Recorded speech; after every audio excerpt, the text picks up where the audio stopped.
high schoolers, welcome to High School Group Online. This week, of course, some crazy announcements happened with the government, and my hairstylist shut down, and I was supposed to get a haircut this week, so we're going to watch my hair grow, and it's going to get kind of long, because my hair grows really fast. Maybe your hair is going to do the same thing. I don't know. If I get desperate enough, maybe I'll just get out my own buzzers and buzz my head. I don't know. Don't tell my wife. She'll hate that. Anyways, welcome to High School Group. We're so glad that you're here. Hey, last week we played a game and nobody got the answer right. Nobody got the answer right. The answer was toothpicks. Toothpicks are the most choked on item in America. So, because toothpicks are it, nobody got the answer right. You get another chance to get the answer right this week we're going to ask you a different question. So we're going to play a game called 3-Year-Old Pictionary. 3-Year-Old Pictionary, so basically someone gave a 3-year-old a piece of chalk, let them draw a bunch of images, and then wants us to guess it. Now, when my girls were 3, they just scribbled. So this 3-year-old is really, really advanced because they're able to draw some pretty cool things. So we're gonna play a game, 3-Year-Old Pictionary. Again, image is gonna pop on the screen. You get 3 choices. Let's see how you do. Pick someone else in your family to play with you right now. Ready? Here we go. What is this? Is it a vampire? Is it an angry cow? Or is it Kael'thas Sunstrider, Master of the Burning Legion? A vampire, an angry cow, or this one, Master of the Burning Legion? 3, 2, 1. The answer is a vampire, obviously. Interesting, must have something to do with the neck, although that could be a cape, maybe. And I've never seen a vampire with tails, but okay. Here we go, next one. Is these 2 guys? Is it a king holding hands with his best friend who's a bee? An alien taking a guy to be probed? Or a huge fly whacking a man with a fly swatter? Very interesting. A, B, or C? Alright, your answer is 3, 2, 1. Ooh. An alien taking a guy to be probed? Yikes. That doesn't sound fun at all. Alright, next one. Who is this guy? Is he President Donald Trump, a Yeti singing opera, or Batman with a beard? Batman with a beard. A, B, or C? What do you think it is? Ready? 3, 2, 1. Batman with a beard. Technically, I think that's a goatee, but that's just me. Anyways, that's Batman. Did you get it right? Well, we have one more to show you. This will be your question round. So if you get there, if you want to take a guess at this, text me, email me, bsalsbury@gcserita.org, or hit us up on Instagram, gc.students, DM me and see if you can guess this one. What is this image? Is it a crow looking for trash to eat? A T-Rex with abnormal stick-like growth on his snout? Or a yawning deer? Very interesting answers that are possibilities here. A, B, or C? Take a stab at it, guess it, and then tell me, let me know. And if you get it right, you'll get a prize. So, that was our game. So glad that you played. This week we are starting a new series called Happy Easter. Well, I know that's a phrase, but it's called Happy Easter. And it's a series, of course, about Easter, but it's going to talk about how we can be happy because of what happened with Easter. So this week, I'm really looking forward to the message. Why don't you take a look, listen, take notes, and I'll see you afterwards. Easter, a time for fake grass, plastic eggs, these things, chocolate bunnies, and people dressed as bunnies. And then there are the weird parts of Easter, like fake grass, plastic eggs, these things, chocolate bunnies, and people dressed as bunnies, which is interesting. But what does all this stuff have to do with Easter? And if this holiday is about more than candy and wearing uncomfortable clothes to church and lunch with your relatives, what makes Easter happy?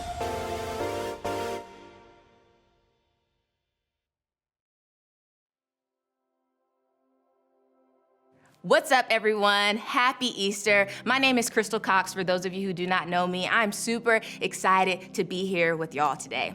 Now, I know it's not Easter Sunday just yet, but around here in my neighborhood, and maybe even in yours, at every Walmart, every Target, and basically every grocery store, we've been ready for this holiday for months. No matter how you grew up celebrating, or if you grew up celebrating, you'd probably agree that for the most part, Easter is a happy time.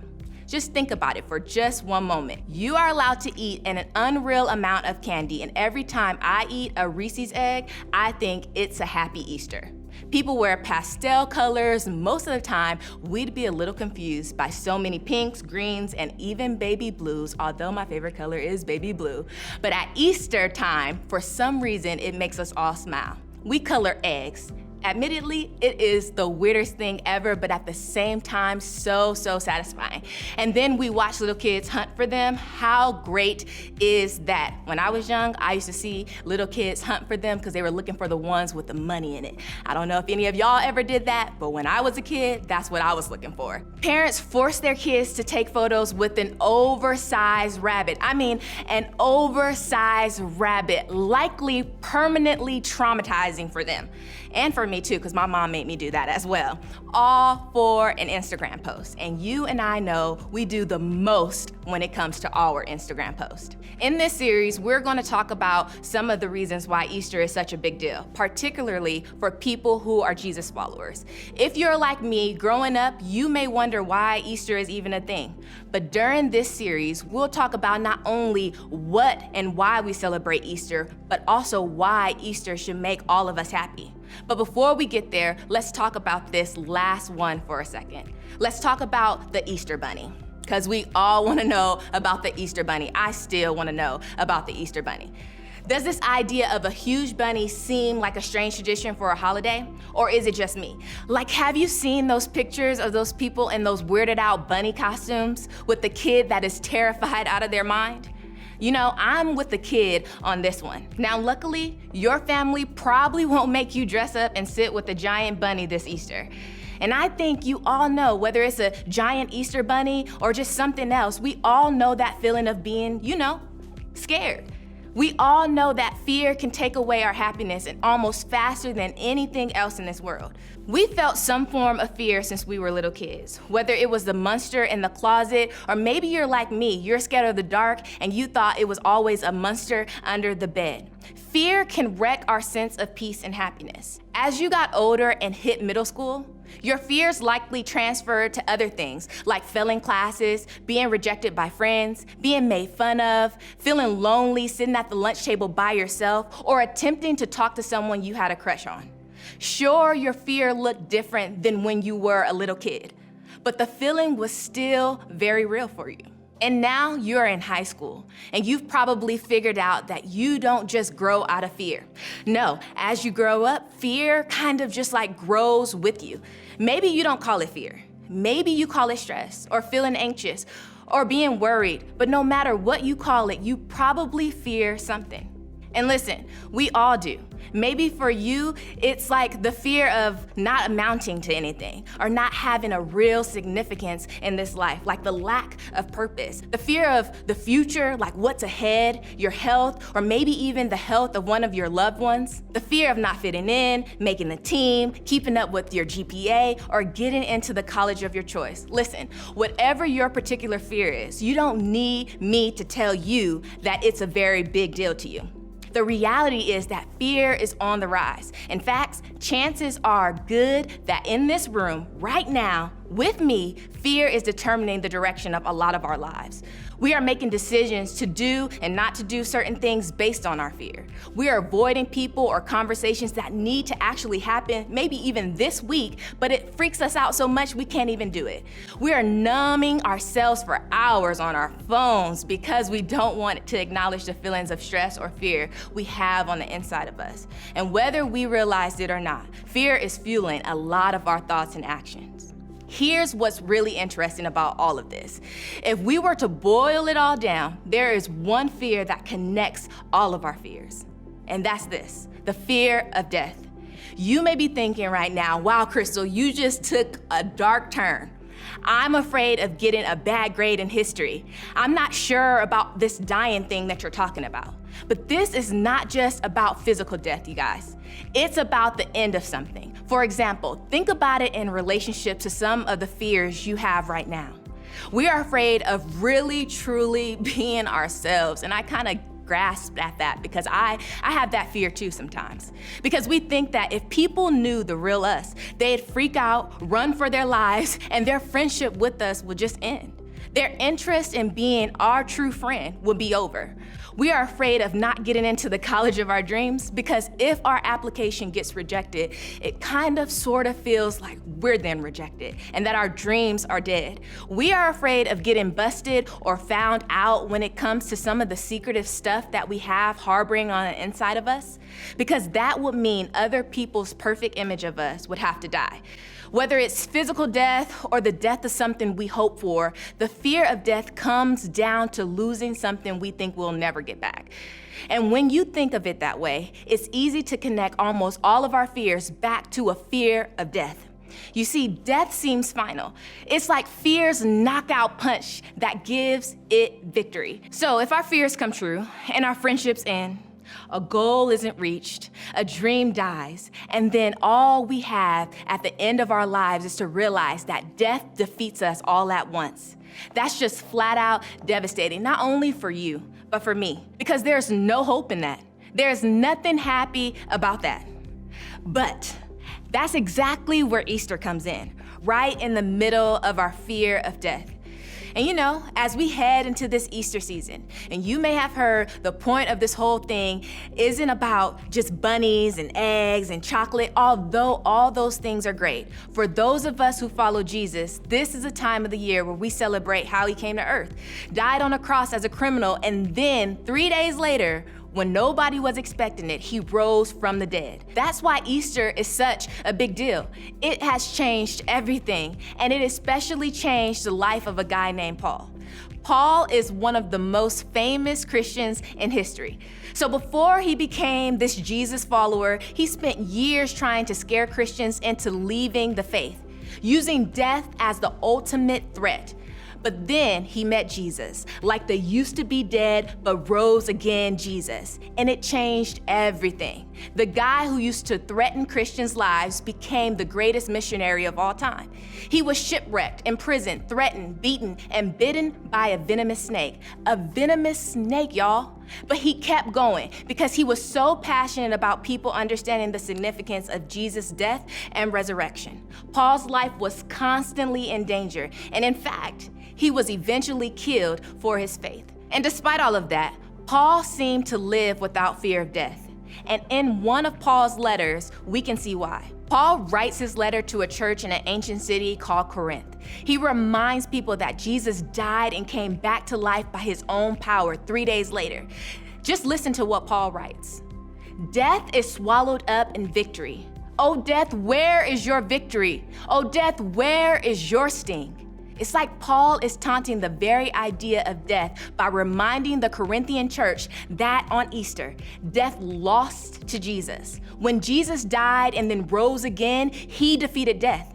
And that means that because of the resurrection, death can no longer defeat us. The power that death had over the relationships, reputations, futures, hopes, dreams, and even our physical bodies is gone, thanks to what Jesus did on Easter. We no longer have to fear any kind of death because Jesus destroyed death once and for all. You see, after Jesus hung on a cross and was placed in a tomb, it seemed like humanity's greatest fear had came true. Death was the ultimate thing to fear. To Jesus' closest followers, it seemed like death was final. The dream was over. But when Jesus walked out of that tomb alive, it proved that even the power of death wasn't strong enough to overcome the power of Jesus. This is why Paul was able to live the way he did, no longer fearing death. It's why he didn't seem to fear much of anything in his life after he encountered Jesus. He seemed to realize that the scariest things aren't the most powerful things. The things we fear don't have the same power that Jesus does. Paul trusted that the fear he faced were no match for the power of his resurrected Jesus. You see, if you don't remember anything else that I said, I want you to remember this. Easter means that fear isn't final. If Jesus can defeat death, he can defeat the thing you are afraid of too. Fear will try to convince you that it gets the final word, that at the end of the day, it will win. Fear will try to convince you that you are not good enough, that you will never have a purpose, and that maybe you will always feel worthless or that your life isn't worth it. Fear will try to make you listen and obey it. That's what power is all about. But here's the truth, students. Fear is only powerful if it can convince you that it's final. Fear will try to make you believe that nothing is stronger than what you are afraid of. But when Jesus defeated death itself, it showed us that nothing we fear is bigger than him. Nothing we fear is stronger than him. He showed us that fear, no matter what we are afraid of, doesn't get the final say. And you may be thinking, Crystal, you cannot tell me that it's because Jesus rose again that I don't have to be afraid of anything, even death. Because I'm still anxious, I'm still depressed, I'm still terrified of what's to come in my life ahead. Look, I completely understand. Even if fear doesn't get the final word, that doesn't mean there aren't still things to be afraid of. Real things, big things, and it's not a guarantee that something you are afraid of right now won't actually happen. But it does mean that you are more equipped to handle those things than you might realize. Paul says it like this: "The Spirit of God who raised Jesus from the dead lives in you." Stop and just think about that for just one moment. Paul is saying that the same power that defeated death 2,000 years ago when Jesus rose from the dead is actually inside of the people who believe in Jesus today. Maybe that's why Paul seemed to live free from so many of the fears we all typically face. And if you and I can embrace the significance of Easter in our own lives, maybe, just maybe, we could too. And when you have faith in Jesus, the power that brought Jesus back to life is inside of you as well. And that means fear doesn't get to tell you what to do.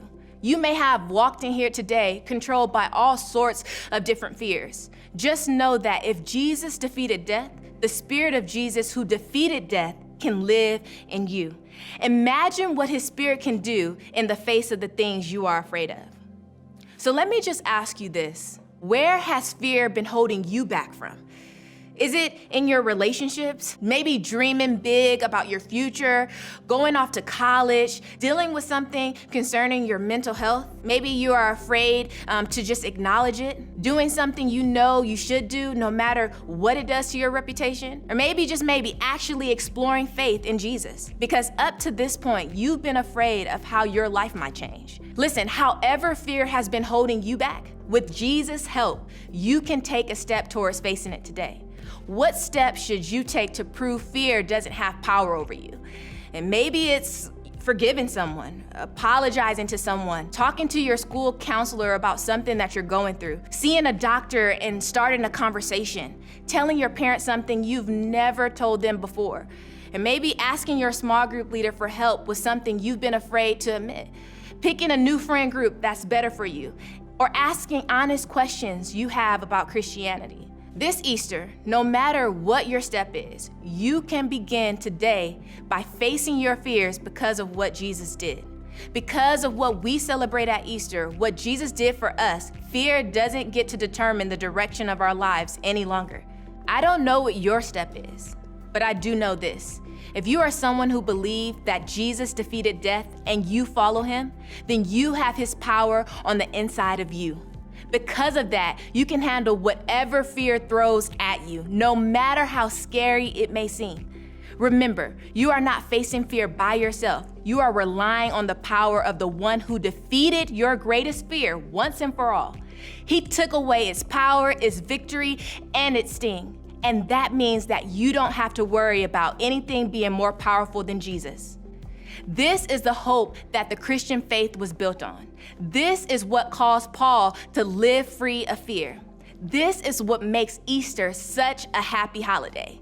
And while the rest of the world lives controlled by fear, driven by stress, you don't have to any longer. We are free. And that's just one reason why we can say Happy Easter. Hey, you stuck around, high schoolers. I'm so glad you did. I hope that you really got something out of that. And isn't it such a timely message to know that fear is no longer in control? That because of Jesus' resurrection, we no longer have to fear death. I'm so glad of that. So I hope that you really enjoyed the lesson. Let me know what you thought.